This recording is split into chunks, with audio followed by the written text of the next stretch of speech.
আসসালামু আলাইকুম এভরিওয়ান, সকলের কি অবস্থা? চলে আসলাম আবারও ছোট্ট একটা ব্লগ ভিডিও নিয়ে।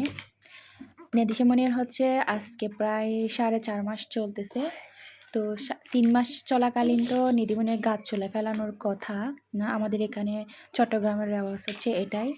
3 মাস যখন চলে তখন বাচ্চাদের গাছ চুলে ফেলতে হয়, আর এটা নানু বাসায় গিয়ে করতে হয়। তো আমি সবার পরীক্ষা ঝামেলা থাকার কারণে নানুর বাসায় তো যেতে পারি না। আর এক জায়গা থেকে আরেক জায়গায় গেলে বাচ্চারা একটু অসুস্থ হয়ে যায়। আমাদের বাসায় অনেকগুলা বাচ্চা-কাচ্চা আছে। নিধিমণি মারামারি করে, দুষ্টামি করে, তার জন্য আমিও খুব বেশি যেতে পারি না। আর আমি নিজেই তো খুব ব্যস্ত থাকি। আমি এখানে কি নানুর বাসায় যাব ঘুরতে, আর আমারও খুব বেশি ভালো লাগে না আসলে বাচ্চা নিয়ে কোথাও নড়াচড়া করতে। আমার লাগে যে আমি যেখানে আছি সেখানেই ভালো আছি এবং সেখানেই সুস্থভাবে আমার বাচ্চাগুলোকে সুন্দরভাবে মানুষ করি।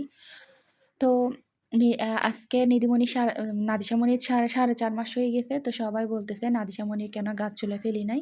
তো আসলে আমি খুব বেশি রিচুয়াল পালন করি তা না। আবার সবার মুখ থেকে সবার কাছ থেকে শুনলে না করেও পারি না তখন। আর এখন শীত যেহেতু চলে আসতেছে, এখন না ফেললে আর কখন ফেলবো? শীত চলে যাইতে যাইতে তখন আবার চুলগুলো বেশি অতিরিক্ত লম্বা হয়ে যাবে। আর বাচ্চা মানুষ চুলের যে ভারটা সে সহ্য করতে পারবে না। সেজন্য আজকে শুক্রবার ছিল, নাদিশামণি আর নিধিমণিকে নিয়ে আমরা সেলুনে চলে গেলাম। বাসায় হলে অনেক বেশি ঝামেলা হয়ে যায়। নাদিশামণিকে প্রথম যখন চুল ফেলছিলাম, বাসায় ফেলছিলাম এবং অনেক বেশি কষ্ট হয়ে গেছিল, পুরা ঘরের মধ্যে চুল হয়ে গেছিলো। তো একা আসলে সামলাতে অনেক বেশি কষ্ট হয়। তার চেয়ে বরং সেলুনে গিয়ে কাটায় আমার মনে হয়েছে বেটার, তাই আমরা সেলুনে চলে গেলাম। নাদিশামণিকে তো চুল কাটতে মানে এত বেশি নাদিশামণি কান্না করছে আর নড়াচড়া করছে, আমি নিজে কান্না করে দিছিলাম। তো নাদিশামণি চুল কাটা দেখে নিধিমণিও বলতেছে ও চুল কাটবে এবং ও চাচ্ছিল নাদিশামণির মতো ও টাকলু হয়ে যেতে। কিন্তু আসলে নিধিমণি তো এখন স্কুলে পড়ে, টাকলু হলে তো ওকে সুন্দর লাগবে না। তো আমি ওকে অনেক বুঝাই শুনাই, এরপর নিধিমণির চুলগুলো ছোটো করে দিলাম। ওর বাবা তো একদম ছোটো করতে চাচ্ছিল না।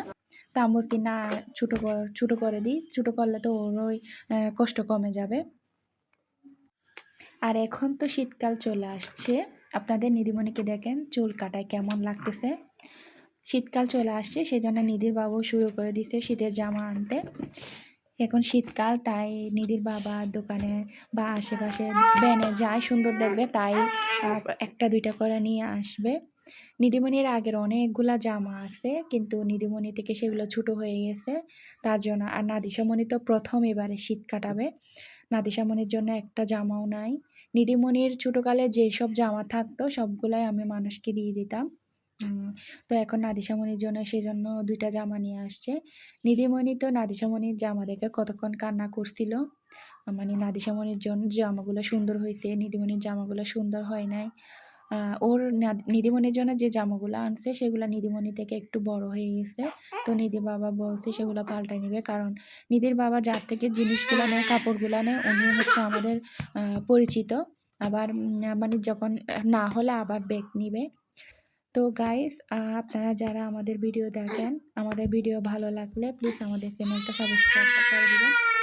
আমাদের যে আগে তানিশা নিধি যে চ্যানেলটা ছিল সেটা হচ্ছে কি গুগল আচ্ছা, আরেকটা নাও, আরেকটা দেখি। এটা তোমার থেকে হবে প্যান্টটা। দেখি আরেকটা দেখি, শক্সগুলো দেখি। এই তো শক্সগুলা তো একদম হবে কালকে থেকে, আর শক্স ছাড়া থাকবে না, কেমন? আমি সক্স পরবো। আচ্ছা ঠিক আছে, এখন না, এখন আমরা ঘুমাই যাবো গা। আমি সক্স পরে ঘুম যাবো। দেখতে শক্স পরে বলে মানুষ ঘুমাইছি। চলো এরপর এগুলো দেখি, শক্স তো দেখছি, এরপরে এগুলোই দেখি।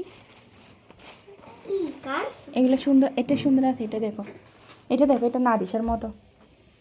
নাদিশারগুলো অনেক সুন্দর হয়েছে, তোমারগুলো পচা পচা হয়েছে।